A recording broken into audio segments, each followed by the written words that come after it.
There's a funny thing that happens when you watch a really good show. 1 minute, you're on your couch, and the next, you're Googling flights to a place you didn't even know existed an hour ago. We've all done it. Paused an episode just to figure out where that coastline is, or why that castle looks so familiar, or whether that cafe is real.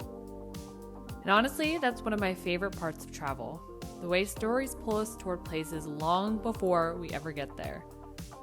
And if you're new here, welcome to my channel, The Scenic Raw Traveler. I'm Erin, and I'm all about exploring the world through the landscape, cultures, and moments that make a place unforgettable. Today, we're following the trail of the shows and films that have shaped how we dream about travel. The ones whose locations feel so vivid on screen that you can't help but wonder what it's like to stand there yourself. So settle in, we're going from Scotland to Singapore, from Paris to New Zealand, and ending with a few bonus nods that might just spark your next trip. Outlander is one of those shows that doesn't just tell a story, it transports you.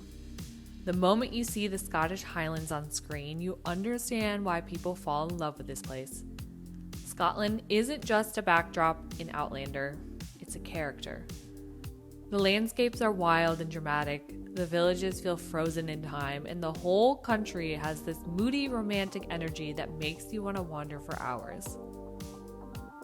When you're standing in places like Glencoe, where the opening credits were filmed, it feels almost surreal. The mountains rise up around you, the air is crisp, and everything looks exactly like it does on screen. No filters needed. Towns like Culross and Falkland feel like you've stepped straight into the 18th century. With cobblestone streets, stone villages that haven't changed in centuries, and then there's Doune Castle, which Outlander fans know as Castle Leoch. Walking through it, you can practically hear the echoes of the show. What I love most about Outlander's filming locations is how accessible they are. You can build an entire road trip around them, weaving through the highlands, stopping in tiny towns, and ending your day in a very cozy pub. It's the kind of trip that feels both cinematic and deeply personal. And if you've ever wanted to feel like you've stepped into another era, Scotland delivers. Bridgerton is essentially a love letter to elegance, romance, and the kind of architecture that makes you want to twirl around in a ball gown. Bath and London are the heart of this world, and visiting them feels like stepping into the ton, minus the drama, thankfully. Bath is one of the most charming cities in England, and it's where so many of the show's iconic exteriors come to life.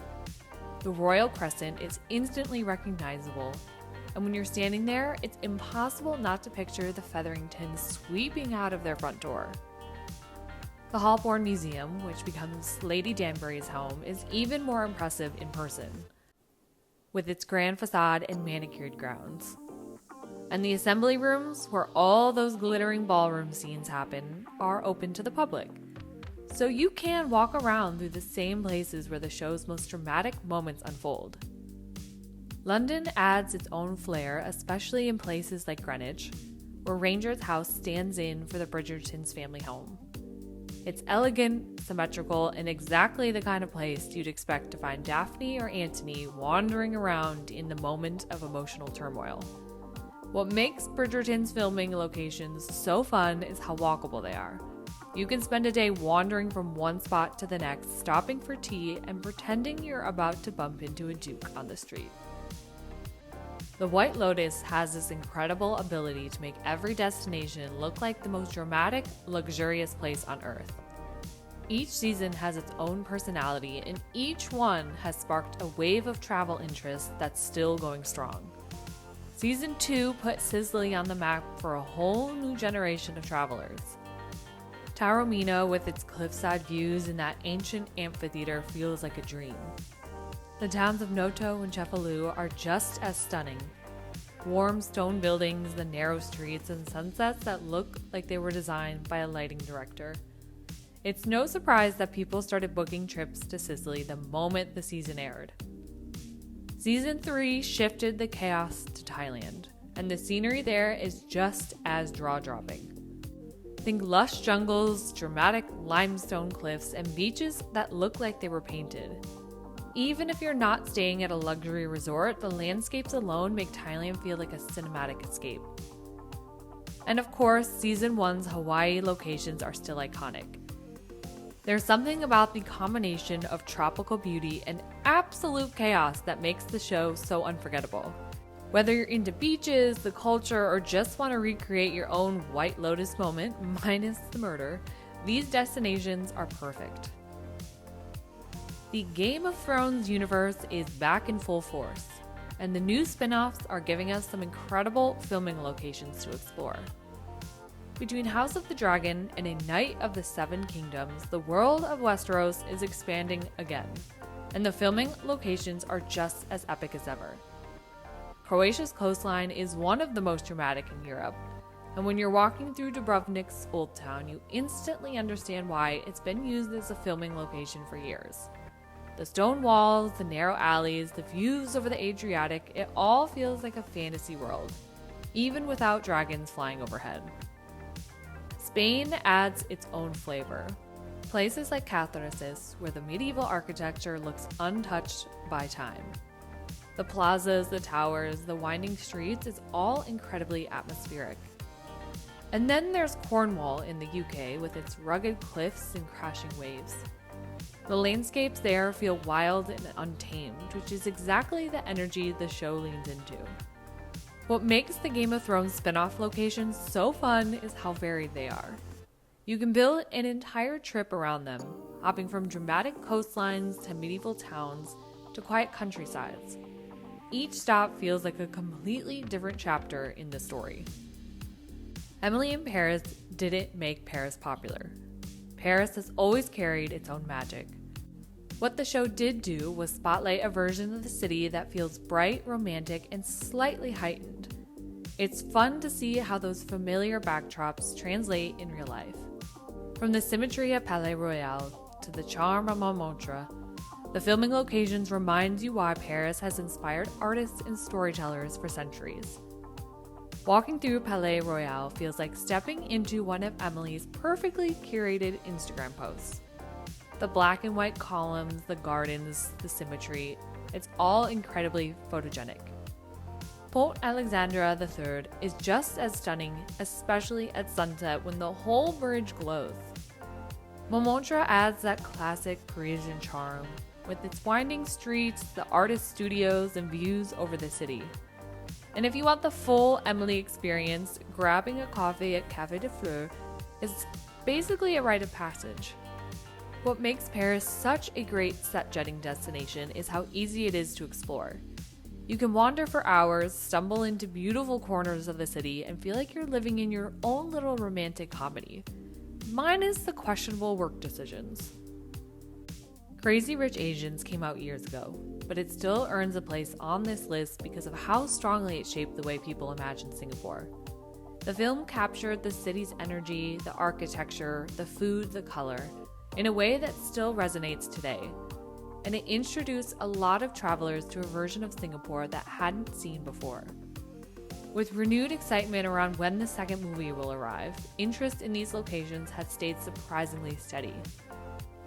Visiting spots like Gardens by the Bay, Marina Bay Sands, or Chimes feels less like chasing a trend and more like stepping into a modern classic that continues to influence how people dream about this city. Gardens by the Bay feels like stepping into another world. With its towering super trees and glowing walkways, Marina Bay Sands is just as iconic, especially if you've ever imagined that sweeping rooftop view. And Chimes, where the wedding scene was filmed, is even more beautiful in person. All white arches, soft lighting, and this elegant, almost ethereal atmosphere. Singapore blends futuristic design with deep cultural roots, and that contrast is what makes it such a compelling filming location. You can wander from hawker centers to waterfront promenades to lush green spaces in a single afternoon. And every corner feels cinematic in its own way. If you're looking for a destination that feels vibrant, modern, and instantly recognizable from the screen, Singapore delivers. New Zealand is one of those places that feels almost too beautiful to be real. And if you've ever watched Lord of the Rings, you already know why. The landscapes in these films are so iconic, and they've basically become the country's unofficial tourism campaign. What's wild is that when you visit, it genuinely looks like Middle-earth. No CGI required. The rolling green hills of Meta Meta, where Hobbiton was built, feels like stepping straight into the Shire. The little round doors, the gardens, the pathways, it's all still there. And it's one of the most charming filming locations you can visit anywhere in the world. Then you have the dramatic peaks of the Southern Alps, which gave us the Misty Mountains. Standing there, surrounded by jagged cliffs and stone-capped summits, you understand why Peter Jackson chose this place. It feels so ancient and untouched.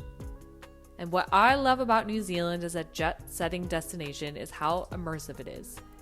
You're not just filming a single filming location, you're traveling through an entire world. The landscape shifts constantly. From turquoise lakes to volcanic valleys to lush forests that look like they're hiding elves. Even if you're not a die-hard Lord of the Rings fan, the scenery alone is worth the trip. And if you are a fan, it's basically a pilgrimage. The Bear has become the Chicago show. Gritty, heartfelt, chaotic, and full of character. It captures the city in a way that feels raw and real. And if you've ever spent time here, you know exactly what I mean. Walking through neighborhoods like Wicker Park, Logan Square, and the West Loop, you can feel the energy of the show. The restaurants, the alleys, the elevated trains rattling overhead, it's all part of the city's heartbeat. The Riverwalk adds a softer side, with its views of the skyline and water cutting through downtown. And of course, Mr. Beef, the real-life inspiration behind the original beef of Chicagoland, has become a pilgrimage spot for fans. And what I love about the Bear's filming locations is how accessible they are. You don't need a tour or a guide, you can just wander, grab a sandwich, and soak in the atmosphere. It's Chicago in all of its messy, beautiful glory. And finally, a few brief nods to places that continue to shape how we imagine travel on screen. Even after all these years, the world of Harry Potter still draws travelers in. Whether it's the Glenfinnan Viaduct in Scotland or the tucked-away corners of London that inspired the films, these spots carry a sense of nostalgia that never really fades. They're familiar, cinematic, and always fun to revisit, especially if you grew up with the series. Wednesday brought Romania into the spotlight with its Gothic architecture and dramatic landscapes. Cantacuzino Castle, in particular, feels like it was made for the screen. It's moody and atmospheric and surrounded by mountains that looks incredible in any season. It's a destination that still flies under the radar, but fans of the show will instantly recognize its charm. Shōgun sparked a renewed interest in Japan's historic landscapes, especially around Kyoto and Osaka. The show leans into traditional architecture, serene gardens, and the kind of scenery that feels timeless. Even a brief look at these locations is enough to understand why Japan continues to inspire filmmakers and travelers alike. Seoul has become a global cultural powerhouse, and the K-dramas play a huge role in that. The city's mix of neon-lit streets, riverside paths, traditional neighborhoods, and modern design shows up constantly on screen. Even if you're not deep into the genre, you've probably seen glimpses of Seoul without realizing it. It's one of the fastest growing travel destinations in the world right now, and the storytelling coming out of South Korea is a big part of that momentum. If you've made it all the way through, thank you for taking the scenic route with me. I hope this gave you a little inspiration, whether you're planning your next trip or just love seeing the real-life places behind your favorite shows or movies. If you want more travel guides, scenic escapes, and cinematic adventures, make sure to subscribe. And tell me in the comments which filming location is now at the top of your list. Until next time, thanks for watching and happy travels.